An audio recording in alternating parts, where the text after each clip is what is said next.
سبحان الذي أسرى بعبده ليلا من المسجد الحرام إلى المسجد الأقصى الذي باركنا حوله لنريه من آياتنا إنه هو السميع البصير وآتينا موسى الكتاب وجعلناه هدى لبني إسرائيل ألا تتخذوا من دوني وكيلا ذرية من حملنا مع نوح إنه كان عبدا شكورا وقضينا إلى بني إسرائيل في الكتاب لتفسدن في الأرض مرتين وَلَتَعْلُنَّ عُلُوًّا كَبِيرًا۔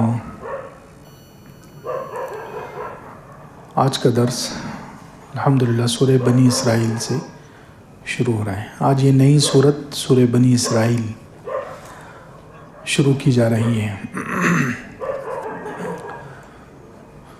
سورہ بنی اسرائیل مکی سورت ہے، مکہ مکرمہ میں نازل ہوئی جب حضور اقدس صلی اللہ علیہ وسلم مکہ میں تھے، ابھی ہجرت کر کے مدینہ نہیں گئے تھے، اس وقت مکہ مکرمہ میں یہ سورت نازل ہوئی۔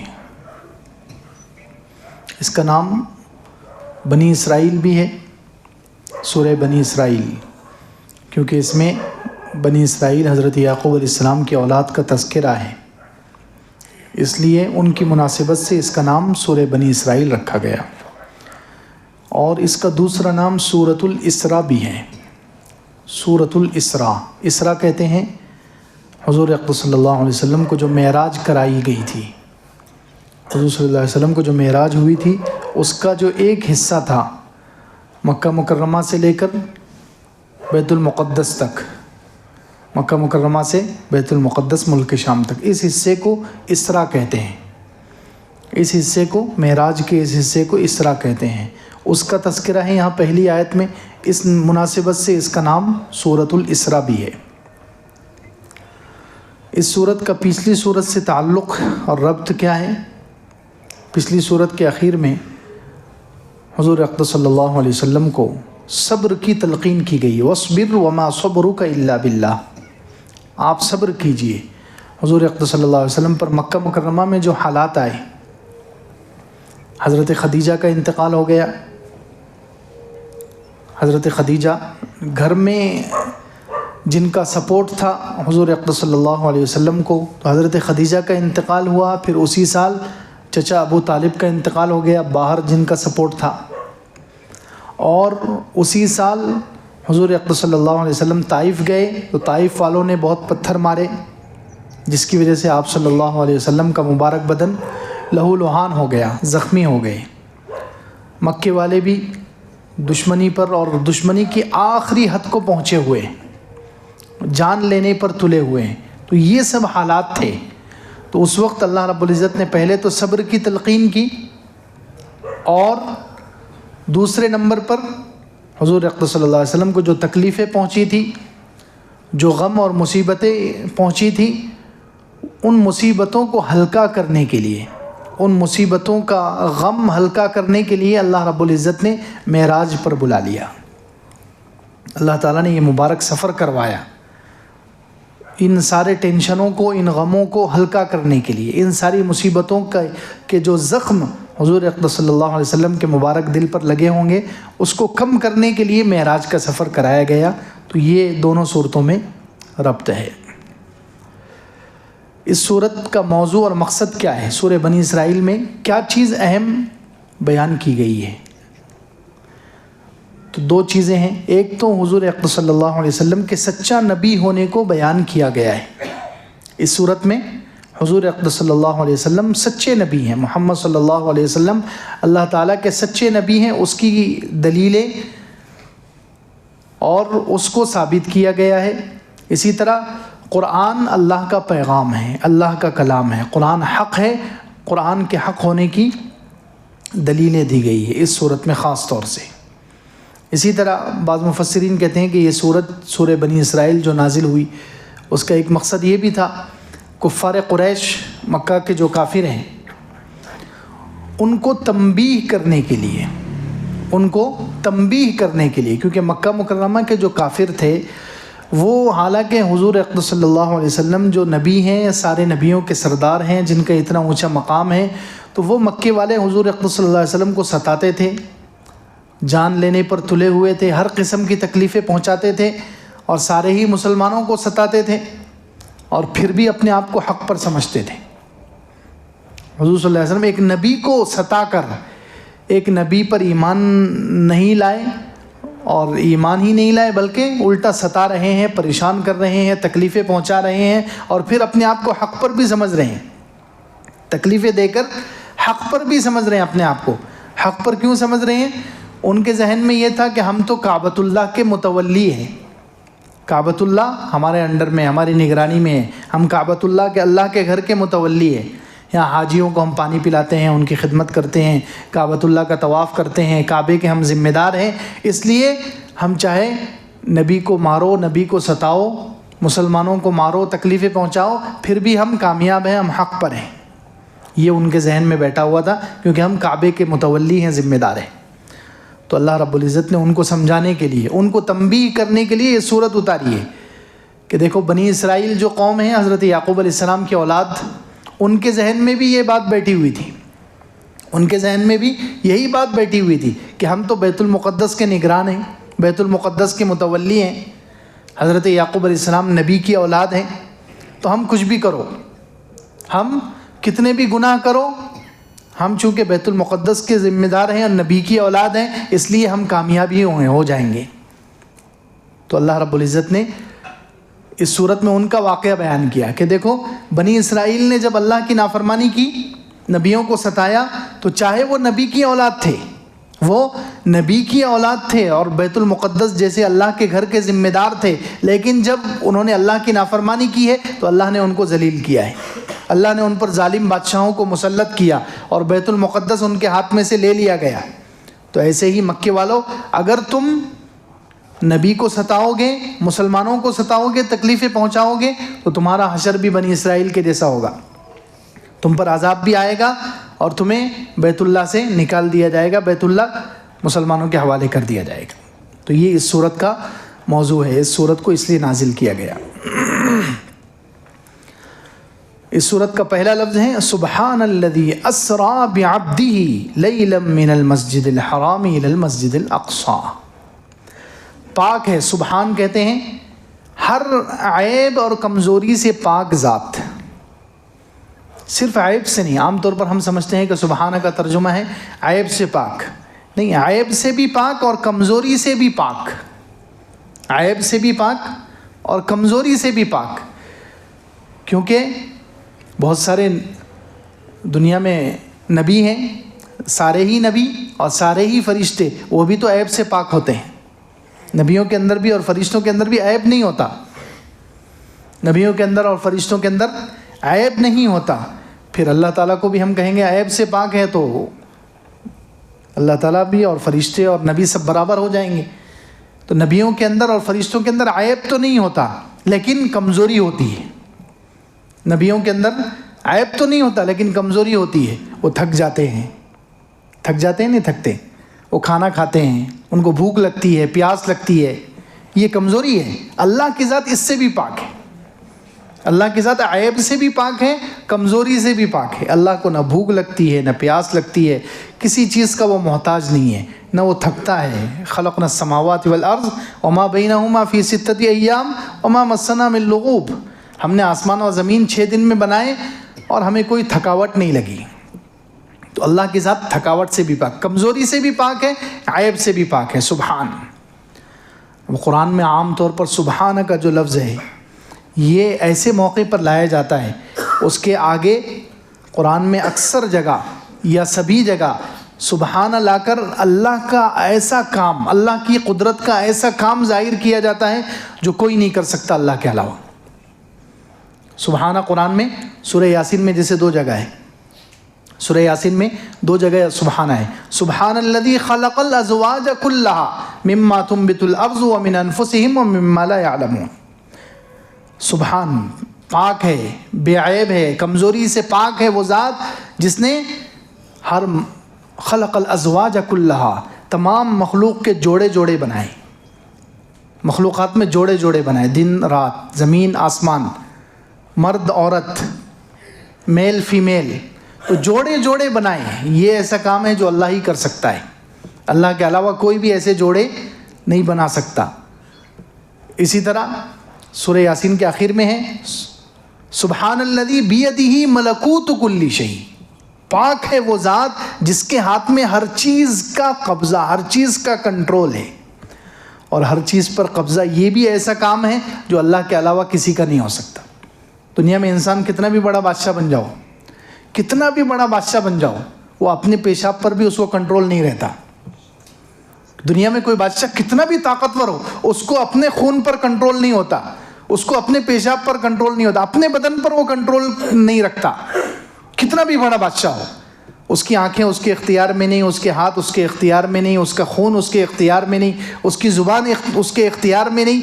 وہ کتنا بھی بڑا بادشاہ بن جائے، اللہ کبھی بھی اس پر فالج گرا سکتے ہیں. گرا سکتے ہیں کہ نہیں گرا سکتے؟ اللہ کبھی بھی اس کو بیمار کر سکتے ہیں. تو اللہ کی اکیلی ذات ایسی ہے جو ہر چیز پر جس کا کنٹرول ہے، ہر چیز پر جس کی قدرت ہے، جس کا قبضہ ہے، جس کا اختیار ہے. فسبحان الذی بیدہ ملکوت کل شیء. تو سبحانہ کا لفظ لایا جاتا ہے اور آگے ایسا کام بیان کیا جاتا ہے جو اللہ ہی کر سکتا ہے. یہاں بھی سبحانہ کا لفظ لا کر اللہ نے معراج کا تذکرہ کیا ہے. سبحان الذی، پاک ہے وہ ذات جو لے گیا اپنے بندے کو رات کے تھوڑے سے حصے میں، لیلاً. اب یہ کام بھی اللہ کے علاوہ کوئی نہیں کر سکتا. یعنی رات کے ایک مختصر سے حصے میں، اس زمانے میں کوئی سوچ سکتا تھا کہ صرف مسجد حرام سے، یعنی مکہ سے لے کر بیت المقدس کا جو سفر ہے وہ 1 مہینے کا تھا. صرف مکہ سے بیت المقدس کا جو حضور اقدس صلی اللہ علیہ وسلم کا یہ زمینی سفر ہوا ہے، یہ 1 مہینے کی مسافت کے برابر تھا اس زمانے میں. اس زمانے میں گھوڑے پر یا اونٹ پر وہ سفر کیا جائے تو 1 مہینہ لگتا تھا اس کو، اور پھر وہاں سے آسمان اور عرش تک وہ تو ہزاروں سال کا سفر ہے. تو یہ رات کے مختصر وقت میں اللہ کے علاوہ کوئی نہیں کر سکتا. اللہ کے علاوہ کوئی نہیں کر سکتا. اللہ کے علاوہ کوئی بھی کسی کو یہ سفر نہیں کرا سکتا. یہ ایسا کام ہے جو اللہ ہی نے کیا ہے اور اللہ ہی کر سکتا ہے. اس لیے اللہ تعالیٰ نے یہاں سبحان کا لفظ، پاک ہے اللہ کی ذات. اللہ کے علاوہ کوئی، مشرکین نے اعتراض کیا کہ ایسے کیسے ہو سکتا ہے، اتنے مختصر وقت میں یہاں سے بیت المقدس چلے جانا، وہاں سے آسمانوں میں چلے جانا، یہ ہو ہی نہیں سکتا. تو اللہ تعالیٰ نے فرمایا سبحان الذی، تم سے نہیں ہو سکتا، انسانوں تم سے نہیں ہو سکتا، مخلوق سے نہیں ہو سکتا. اللہ ایسی کمزوریوں سے پاک ہے. اللہ ایسی کمزوری سے پاک ہے کہ وہ اپنے نبی کو ایسا سفر نہ کرا سکے، وہ اپنے خاص بندے کو ایسا سفر نہ کرا سکے. اللہ کی ذات اس قسم کی کمزوری سے پاک ہے. سبحان الذی اسری بعبدہ، جو راتوں رات لے گیا اپنے بندے کو. عبدہ، اللہ نے یہاں حضور اقدس صلی اللہ علیہ وسلم کے لیے عبد کا لفظ، برسولہ کا لفظ بھی ہو سکتا تھا. اللہ تعالیٰ یہاں پر اللہ لے گیا، پاک ہے وہ ذات جو لے گیا اپنے نبی کو، یہ بھی اللہ تعالیٰ بول سکتے تھے. یا پاک ہے وہ ذات جو لے گیا اپنے رسول کو، رسول بھی بول سکتے تھے، اپنے حبیب کو، یہ بھی بول سکتے تھے. لیکن اللہ تعالیٰ نے لفظ بولا ہے عبد کا، کیونکہ اللہ تعالیٰ کو سب سے زیادہ پسند بندگی ہے. کیا پسند ہے؟ سب سے زیادہ بندگی، کہ انسان بندہ بن جائے اللہ کا. تو اس لیے سب سے زیادہ، اسی لیے ہم کلمہ پڑھتے ہیں اشہد ان لا الہ الا اللہ و اشہد ان محمدن عبدہ، پہلے ہے عبدہ و رسولہ. کلمہ شہادت میں بھی عبدہ پہلے ہے، بعد میں رسولہ. تو اللہ کو بندگی بہت پسند ہے. تو اس لیے دوسرے عبد اس لیے بھی لایا گیا، عبد حضور اقدس صلی اللہ علیہ وسلم کے لیے عبد، کہ لے گیا، پاک ہے وہ ذات جو لے گیا اپنے بندے کو. عبد اللہ تعالیٰ نے اس لیے بھی لائے کہ جب پہلے زمانے میں حضرت عیسیٰ علیہ السلام کو جب یہودیوں نے گھیر لیا، یہودیوں نے اور دشمنوں نے گھیر لیا حضرت عیسیٰ علیہ السلام کو، اور وہ قتل کرنے کے لیے قریب آئے، تو اللہ رب العزت نے حضرت عیسیٰ علیہ السلام کو آسمان پر اٹھا لیا. حضرت عیسیٰ علیہ السلام کو آسمان پر زندہ اٹھا لیا. وہ ابھی بھی حیات ہیں، زندہ ہیں، قیامت کے قریب آئیں گے، قیامت کے قریب آئیں گے، وہ قیامت کے قریب اتریں گے اور دجال سے لڑیں گے اور دجال کو قتل کریں گے. یہ سب اللہ کے رسول صلی اللہ علیہ وسلم کی صحیح حدیثوں میں. تو خیر جب حضرت عیسیٰ علیہ السلام کو اللہ تعالیٰ نے آسمان پر اٹھا لیا تو عیسائیوں نے کیا کہا؟ عیسائیوں کا پہلے سے عقیدہ تھا حضرت عیسیٰ علیہ السلام کو چونکہ والد نہیں ہے، حضرت عیسیٰ علیہ السلام کو والد نہیں ہے، بغیر باپ کے پیدا ہوئے، صرف ماں ہے ان کی. حضرت جبرائیل علیہ السلام نے آ کر پھونک ماری تھی ان کی والدہ کے گریبان میں، اور اسی سے حمل ٹھہر گیا، اسی سے حضرت عیسیٰ علیہ السلام پیدا ہو گئے، ان کے والد نہیں ہیں. تو پہلے سے عیسائیوں کے ذہن میں یہ بات تھی کہ یہ عیسیٰ علیہ السلام کے ابا نہیں ہے، تو کیا نعوذ باللہ ان کا ابا اللہ ہے، ان کا والد اللہ ہے، نعوذ باللہ. یہ ان کے ذہن میں بات بیٹھی ہوئی تھی. تو جیسے ہی اللہ تعالیٰ نے حضرت عیسیٰ علیہ السلام کو دشمنوں سے بچا کر آسمان پر اٹھا لیا تو انہوں نے اس عقیدے کو اور پکا کر لیا کہ دیکھو کہ عیسیٰ علیہ السلام اللہ کے بیٹے تھے، اس لیے اللہ نے ان کو بچا کر باپ نے اپنے بیٹے کو اپنے پاس بلا لیا. نعوذ باللہ. حضرت عیسیٰ علیہ السلام کو آسمان پر اٹھا لیا تو لوگوں نے ان کو اللہ کا بیٹا بنا لیا اور خدائی میں اللہ کے شریک کر دیا. تو کہیں یہ امت محمد صلی اللہ علیہ وسلم کی امت بھی وہی نہ کرے، اس لیے اللہ رب العزت نے یہاں حضور اقدس صلی اللہ علیہ وسلم کے لیے عبد کا لفظ استعمال کیا کہ آپ معراج کر کے بھی آپ بندے ہی ہیں، معراج کرنے کے بعد آپ خدا نہیں بن گئے. معراج کرنے کی وجہ سے آپ خدا نہیں بن گئے، آپ عبد ہی، اللہ کے بندے ہیں، اللہ کے رسول ہیں، لیکن وہ خدا نہیں بن گئے. اس لیے اس سے خدائی کے درجے پر مت چڑھاؤ. یہ سمجھانے کے لیے اللہ رب العزت نے عبد کا لفظ استعمال کیا ہے. تو فرمایا سبحان الذی اسریٰ بعبدہ، پاک ہے وہ ذات جو راتوں رات لے گیا عبدہ، اپنے بندے کو. اب عبدہ اللہ تعالیٰ نے نسبت حضور اقدس صلی اللہ علیہ وسلم کی اپنی طرف کی ہے. نسبت ایک تو ہے عبد، خالی بندہ ہونا، ہم سب خالی بندے ہیں، یعنی وہ اللہ سے تعلق نہیں ہے ہمیں، لیکن حضور اقدس صلی اللہ علیہ وسلم عبدہ ہیں. کیا ہے؟ عبدہ. علامہ اقبال نے اس پر عجیب اشعار کہے ہیں، ان کی نظم ہے پوری. عبدہ اسفہ میں تو بالترست، زاں کے ہم آدم و ہم جوہر است. عبدہ تیری سمجھ سے اونچا ہے.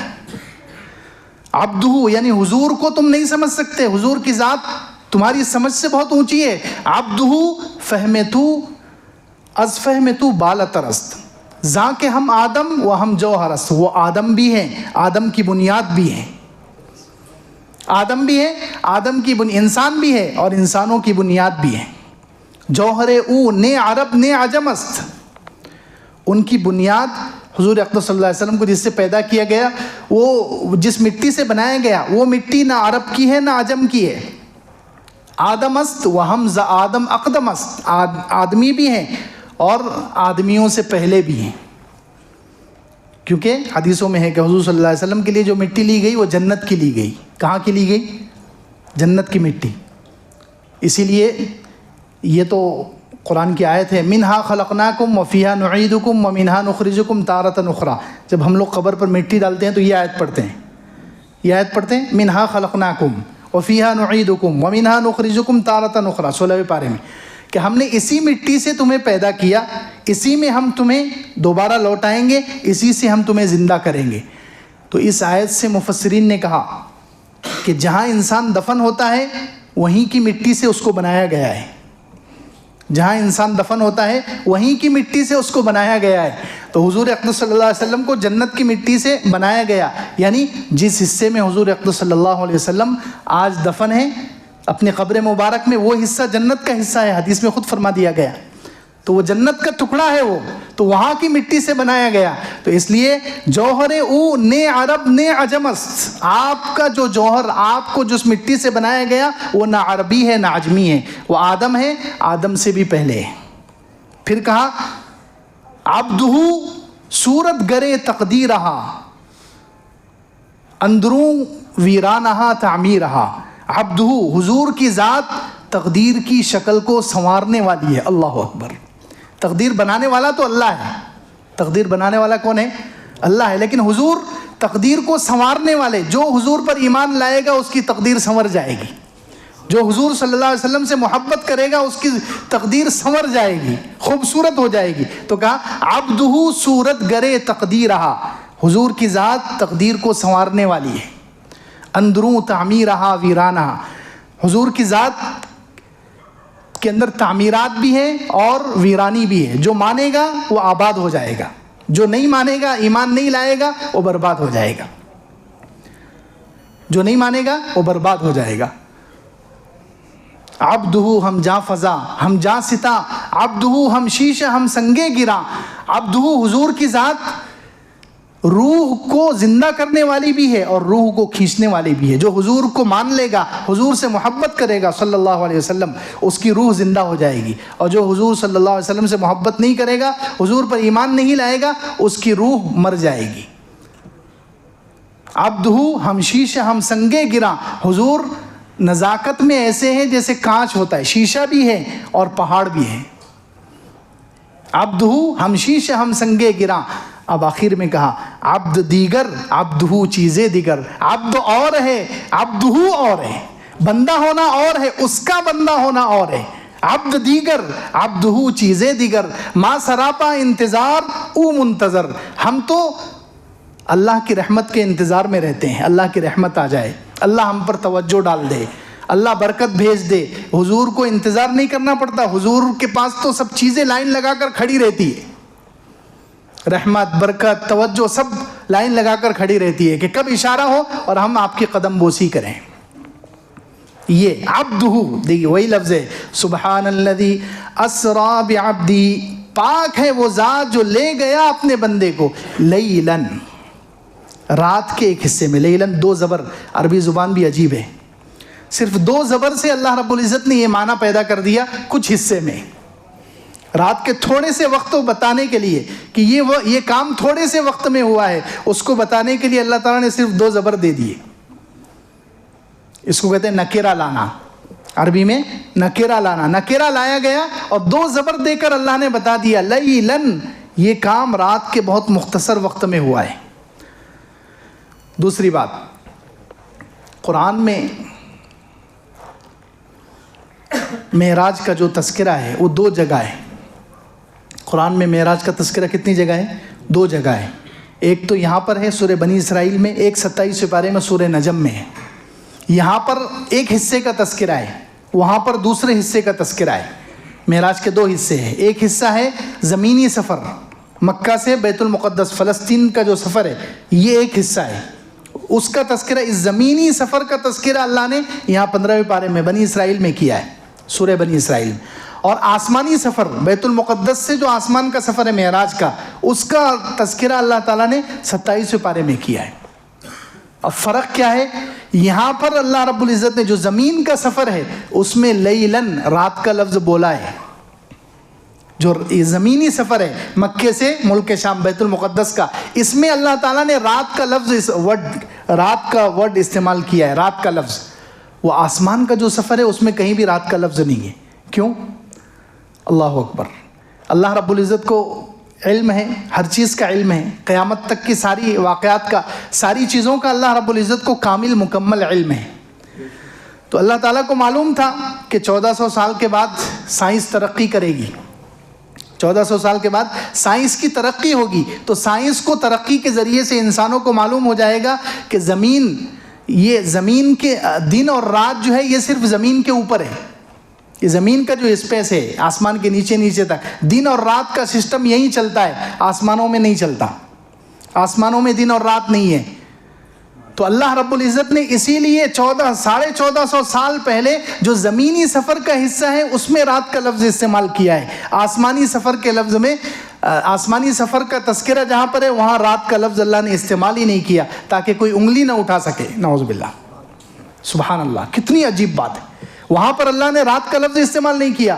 نہیں تو آج کل کے سائنسداں کھڑے ہو جاتے کہ دیکھو قرآن میں تو ایسی بات ہے کہ نعوذ باللہ اللہ تعالیٰ کو علم ہی نہیں ہے، آسمانوں میں تو رات ہوتی ہی نہیں، اللہ نے وہاں رات کا لفظ کیوں استعمال کیا؟ تو اللہ رب العزت کو معلوم تھا قرآن پر کہیں بھی کوئی انگلی نہیں رکھ سکتا، حرف نہیں آ سکتا، قرآن پر کوئی انگلی نہیں قیامت تک نہیں اٹھا سکتا. اللہ نے اس کی ایسی حفاظت کی ہے اور ایسے الفاظ پہلے سے ہی اللہ نے اس میں رکھے ہیں. تو اس لیے کہا لیلاً کا لفظ یہاں پر استعمال کیا ہے زمینی سفر میں، کیونکہ زمین پر دن اور رات کا سسٹم ہے. آسمان سے اوپر چلے جاؤ وہاں دن اور رات نہیں ہوتے، وہاں دن اور رات نہیں ہے. اس لیے اللہ تعالیٰ نے وہ حصہ جہاں 27ویں پارے میں بیان کیا ہے وہاں رات کا لفظ ہی نہیں ہے، کیونکہ وہاں رات ہوتی نہیں، وہاں دن اور رات نہیں ہے. اسی لیے جنت میں رہیں گے تو نہ دن ہوگی نہ رات ہوگی. بس ایک سا موسم چلتا رہے گا. سبحان الذی اسرا بعبدہ لیلا، پاک ہے وہ ذات جو لے گیا اپنے بندے کو رات کے ایک حصے میں من المسجد الحرام الی المسجد الاقصی، مسجد حرام مکہ مکرمہ، مسجد حرام سے مسجد اقصی تک. مسجد حرام کو مسجد حرام کہا جاتا ہے احترام کی وجہ سے. احترام، وہ عزت والی جگہ ہے، عزت والی مسجد ہے، احترام والا اللہ کا گھر ہے، اس لیے اس کو مسجد حرام کہتے ہیں. اور مسجد اقصی، اقصی دور، کیونکہ یہ مکہ سے بہت دور ہے اس لیے اس کو مسجد اقصی کہتے ہیں. الی المسجد الاقصی، مسجد حرام سے مسجد اقصی، دونوں کی اپنی اپنی جگہ فضیلت ہے، دونوں کی حدیث میں فضیلتیں آئی ہے. مکہ مکرمہ کو تو سب جانتے ہیں، وہ تو کعبۃ اللہ ہے، وہاں سارے ہی انبیاء نے حج کیا ہے. اور مسجد حرام، بیت المقدس، مسجد اقصی، یہ بھی بہت بڑی فضیلت کی جگہ ہے. ملک شام کا جو حصہ ہے جہاں پر یہ مسجد ہے بہت مبارک ہے. اللہ تعالیٰ نے قرآن میں کئی جگہ، تقریباً 5 جگہ پر ملک شام اور بیت المقدس کا اور وہاں برکتوں کا تذکرہ کیا ہے. قرآن میں 5 جگہ بیت المقدس اور ملک شام والی جو جگہ ہے، پورے ملک شام میں اللہ تعالیٰ نے برکتوں کا ذکر کیا ہے. یہاں بھی فرمایا پاک ہے وہ ذات جو لے گیا اپنے بندے کو، اپنے خاص بندے کو رات کے کچھ حصے میں من المسجد الحرام الی المسجد الاقصی، مسجد حرام سے مسجد اقصی تک. الذی بارکنا حولہ، جس کے ارد گرد ہم نے برکتیں رکھی ہے. اللہ تعالیٰ نے مسجد حرام، بیت المقدس کے آس پاس اتنی برکتیں رکھی ہے کہ آج تک ہم اس کی برکتوں کو دیکھ رہے ہیں. وہاں اللہ تعالیٰ نے بیت المقدس کے پاس فلسطین میں، ملک شام میں برکتیں رکھی ہے. یہ فلسطین اسی ملک شام کا حصہ ہے. وہ آج کل تو وہ 4-5 ملکوں میں تقسیم ہو گیا. حضور اقدس صلی اللہ علیہ وسلم کے زمانے میں یہ سب ملک ایک ساتھ تھے. فلسطین بھی، لبنان، اردن اور ملک شام سیریا، یہ سب مل کر ملک شام کہلاتا تھا حدیث کے مطابق اور قرآن کے مطابق. آج کل تو اس کو یہودیوں نے اور عیسائیوں نے، دشمنان اسلام نے سازش کر کے اس کو ٹکڑوں میں بانٹ دیا ہے، لیکن یہ پورے ملک 4-5 ملکوں کو مل کر ملک شام کہتے ہیں اصل. تو وہ سب ملکوں میں اللہ تعالیٰ نے برکتیں رکھی ہے. بارکنا حولہ، اس کے آس پاس اللہ تعالیٰ نے برکتیں، وہاں ظاہری برکتیں بھی ہے، باطنی برکتیں بھی ہے. ظاہر میں بھی برکتیں ہیں وہاں پر، وہاں کی فضا اچھی ہے، وہاں پانی بہت اچھا ہے، وہاں اچھی اچھی قیمتی چیزیں، زیتون کے جیسی ایسی قیمتی چیزوں کی کاشت ہوتی ہے، قیمتی چیزیں وہاں زمین میں سے نکلتی ہے. تو وہاں ظاہر میں بھی برکتیں ہیں اور باطنی برکتیں. وہاں بیت المقدس ہے، اللہ کا پاک گھر ہے، وہاں ہزاروں نبیوں نے وہاں سانسیں لی ہیں اور ہزاروں نبیوں کی ابھی قبریں موجود ہیں جن پر اللہ کی رحمتیں برستی ہوگی. تو اس لیے وہاں روحانی برکتیں بھی ہیں اور ظاہری برکتیں بھی ہیں. وہ جگہ برکتوں سے پورے. اسی لیے آج ہم دیکھتے ہیں کہ وہاں کے نوجوان میں اور ہم جیسے نوجوانوں میں زمین آسمان کا فرق ہے. ہماری ہمت اور ان کی ہمت، ہمارا ایمان اور ان کا ایمان، ہماری بہادری اور ان کی بہادری، کوئی موازنہ نہیں ہے، کوئی مقابلہ نہیں. ہم ان کے سامنے صفر ہے. ہم ایک پولیس والے کو دیکھیں ہمارا پورا محلہ صاف ہو جائے گا، سب دروازے بند کر کے اندر پیک. اور وہ ایسی فوج جو دنیا کی سپر پاور فوج ہے، وہ اسرائیل کی جو فوج ہے سپر پاور فوج ہے آج کے زمانے میں.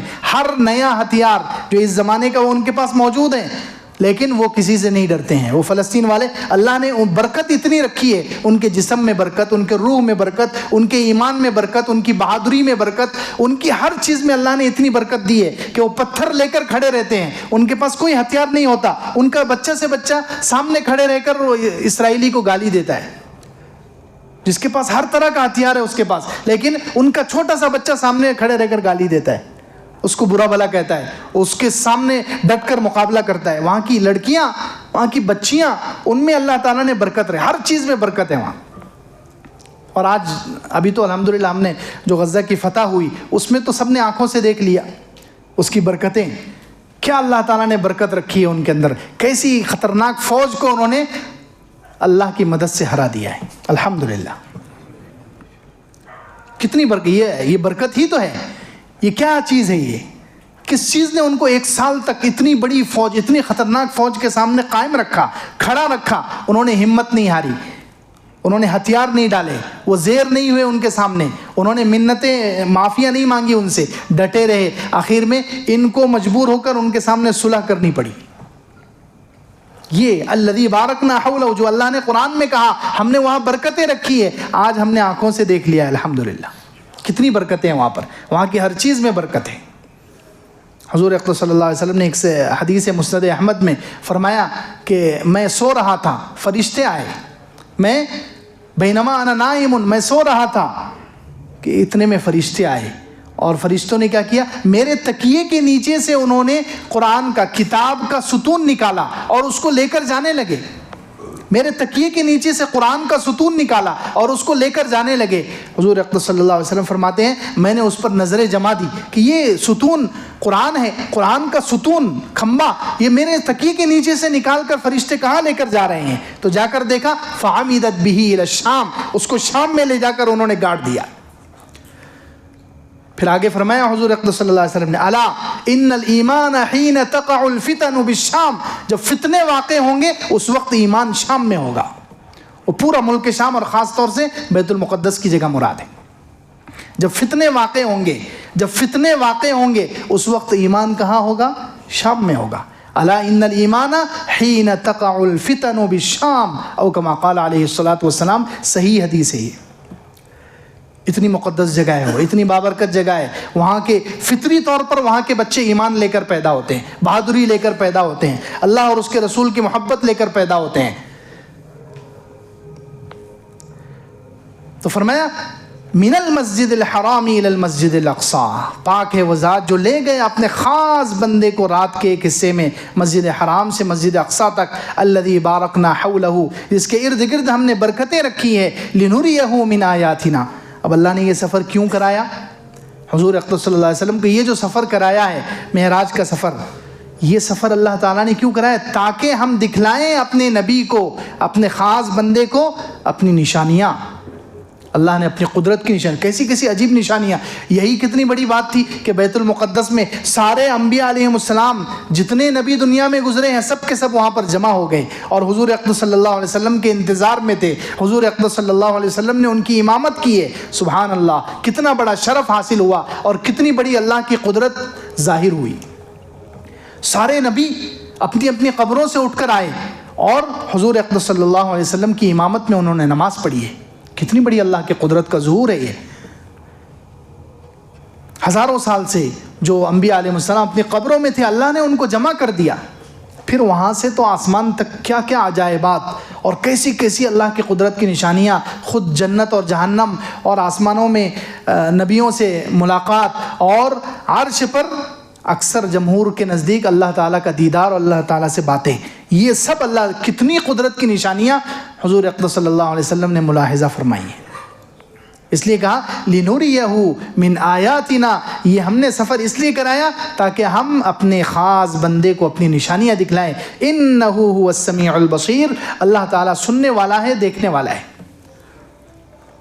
اب یہاں پر عام طور پر تو قرآن میں یہ ہوتا ہے، عام طور پر قرآن میں اللہ تعالیٰ کے جو بیان کرنے کا انداز ہے وہ یہ ہوتا ہے کہ جہاں اللہ کی قدرت کی کوئی بات، اللہ تعالیٰ کی قدرت کا کوئی کام ذکر کیا جائے گا تو اس آیت کے آخر میں ان اللہ علی کل شیء قدیر لفظ ہوتا ہے، واللہ علی کل شیء قدیر ہوتا ہے، ان اللہ علی کل شیء قدیر ہوتا ہے، لیکن یہاں پر کیا ہے؟